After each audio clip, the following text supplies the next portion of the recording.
25-26 जून की दरमियानी रात 1975 के बरस में इस देश में आंतरिक अशांति का हवाला देते हुए प्रधानमंत्री इंदिरा गांधी के द्वारा इमरजेंसी का ऐलान कर दिया गया था। देश के सभी प्रमुख विपक्षी नेताओं को गिरफ्तार कर लिया गया था। तमाम मौलिक अधिकार स्थगित कर दिए गए थे और इसके बाद एक अत्याचार का लंबा सिलसिला शुरू हुआ, जबरन नसबंदी से लेके गिरफ्तारियों तक, प्रताड़ना तक और सेंसरशिप तक। आज़ादी के बाद से ये पहला बड़ा झटका था देश के लोकतंत्र के लिए, लोकतांत्रिक संस्थानों के लिए। एक इनिशियल रिएक्शन क्या थी इंटेलिजेंसिया में, प्रेस के सर्कल में, क्योंकि देश में ऐसा पहले कभी नहीं हुआ था। दिस वाज अनथिंकेबल कि ऐसा कुछ हो सकता है। नीरजा जी, हाँ, वो बात सही है आपकी कि एकदम स्टन्ड था कि क्या हो गया, पर पहले कुछ रिएक्शन म्यूटेड था। अब गाड़ी ट्रेन सारी टाइम पे चल रही हैं, ये एक नैरेटिव था, चीजें व्यवस्थित हो रही हैं और ये कई लोगों ने इसका जिक्र किया था। पर बहुत जल्दी जब ऑपोजिशन लीडर्स को उन्होंने पकड़ लिया और आरएसएस के चीफ को भी पकड़ लिया था। पहले तो आरएसएस का भी ये था कि भाई हो सकता है स्टेबिलिटी और रिफॉर्म और इस तरह का होगा मामला, लेकिन फिर धारणा बदलती गई और प्रेस को तो जब पहले सेल्फ सेंसरशिप था, गाइडलाइंस दी गई थी, तो आप गाइडलाइंस में था कि कुछ जो चीज डेंजरस है, ऑब्जेक्शनेबल है, वो आप नहीं लिखेंगे। तो अगर गाइडलाइंस को आप वायलेट करते थे तो फिर सेंसर बुलाता था, फिर आपको प्री सेंसरशिप करना पड़ता था। तो छोटी छोटी चीजें भी, अगर महात्मा गांधी ने क्या बोला था आजादी के ऊपर, वो आप छापते हैं, ब्लैंक पेज रखते हैं, जो कि इंडियन एक्सप्रेस में रखा था, हिम्मत ने भी रखा था, वो भी ऑब्जेक्शनेबल था।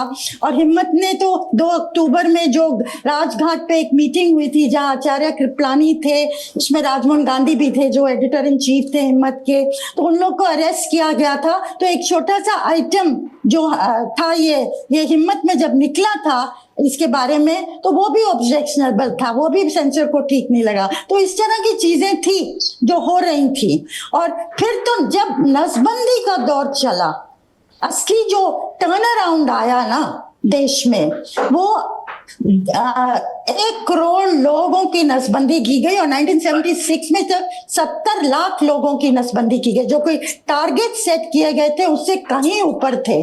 जिनकी शादियां नहीं हुई थी उनको भी पकड़ लिया गया, किसानों को पकड़ लिया गया, थ्रेट किया गया कि आपकी बिजली पानी रोक देंगे अगर आप नहीं सबमिट करेंगे।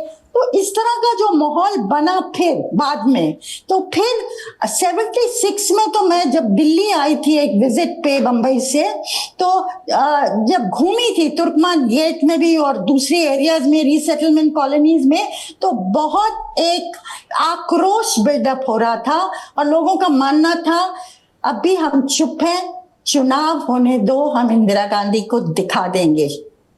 तो वो फीलिंग आ रही थी 76 के एंड तक।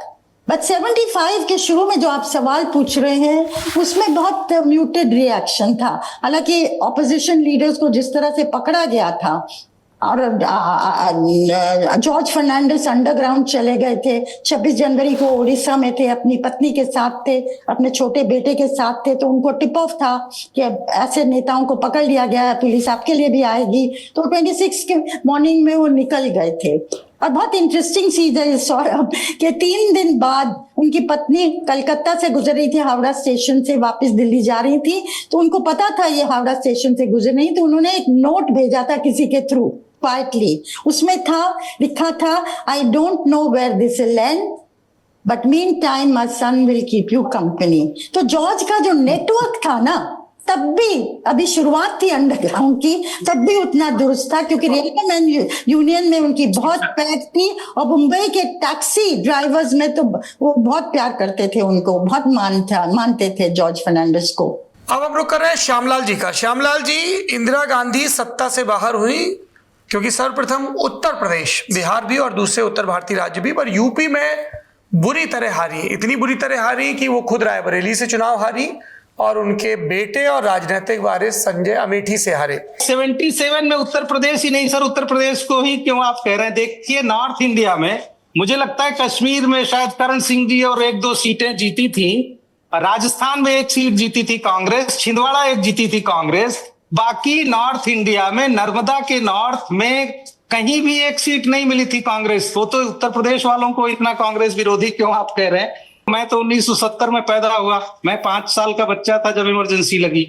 मैं बता रहा हूं आपको, मेरे चाचा जी पहलवान थे, वो एक बार एक गड्ढा खोद रहे थे इमरजेंसी के दौरान। मैंने पूछा, हम लोग छोटे छोटे बच्चे थे, क्या कर रहे हैं? बोले नहीं, बहुत जीपें आ रही हैं पकड़ने के लिए, इसलिए हम बचने के लिए कर रहे हैं। हमें बाद में पता चला कि ये नसबंदी के लिए जो है कैसे पकड़ पकड़ करके गांव के लोग लाए जा रहे थे। डकैती से वो बहुत ही पीड़ित एरिया था। हमारे पिताजी तो एक किसान थे और वो खुद एक डकैत ने बहुत परेशान कर रखा था उनको, तो वो भागे भागे फिर रहे थे। ये सब हम लोग बहुत छोटे, क्योंकि 5-6 साल के थे उस समय, वो देखा हुआ है। इतना कांग्रेस को लेकर के इरिटेशन हो गया था लोगों में। मुझे जहां तक थोड़ा थोड़ा स्मरण आता है कि हमारे जो बड़े लोग थे उस समय, जब कांग्रेस की जीपें आती थी ना 77 में प्रचार के लिए, तो लोग कहते थे इसको पत्थर मार के आ जाओ। ये हालत था। कोई कांग्रेस की गाड़ियां, कांग्रेस के नेताओं को कोई देखना नहीं चाहता था प्रदेश में, जो आपने सुना अभी।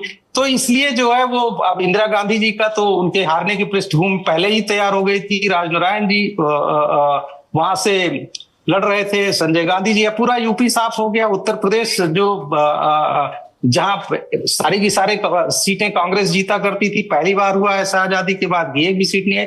लेकिन सिर्फ ऐसा उत्तर प्रदेश में नहीं हुआ, जैसा मैंने आपको बताया कि पूरा नॉर्थ इंडिया, छिंदवाड़ा और शायद राजस्थान की सीकर या झुंझुनू की कुमी मैन को सही याद होगा, और कश्मीर की 2-3 सीटें जीती थी, और कहीं कांग्रेस नहीं जीती। तो फिर उत्तर प्रदेश क्या, जैसा अभी राजदीप साहब ने शुरू में कहा था कि दक्षिण में थोड़ी उनकी मदद हो गई थी। कांग्रेस ओ के सिंबल पर लड़ा था तमिलनाडु में चुनाव उन्होंने, और सिर्फ 3 सीटें आई थी, लेकिन 295 आई थी पूरे देश में जनता पार्टी को। तो उत्तर प्रदेश ही नहीं सर, वो पूरे नॉर्थ इंडिया में सफाया हो गया था कांग्रेस। जी, नॉर्थ इंडिया में हुआ था, लेकिन चूंकि यूपी, भाई ये इस देश के लिए 2 बड़ी खबरें थी। एक कि जो पार्टी सरकार में है उसने सत्ता गंवाई, प्रधानमंत्री रहते हुए चुनाव हारना, और पूरी इमरजेंसी की शुरुआत ही 12 जून के उस फैसले से हुई थी जिसमें उनको एकमात्र, हाँ, इसलिए मैं यूपी का जिक्र कर रहा था सर। एकमात्र प्रधानमंत्री, सिटिंग प्रधानमंत्री हैं जो अपना चुनाव हारी।